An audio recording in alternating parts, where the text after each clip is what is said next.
আসসালামু আলাইকুম ইয়া আহলাল কুবুর। ওয়ালাইকুম আসসালাম ওয়া রাহমাতুল্লাহি ওয়া বারাকাতুহু।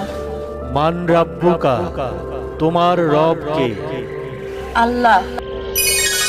মান দীনুকা, তোমার দিন কি? ইসলাম। মান নাবিয়ুকা, তোমার নবী কে? হযরত মুহাম্মদ সাল্লাল্লাহু আলাইহি সাল্লাম।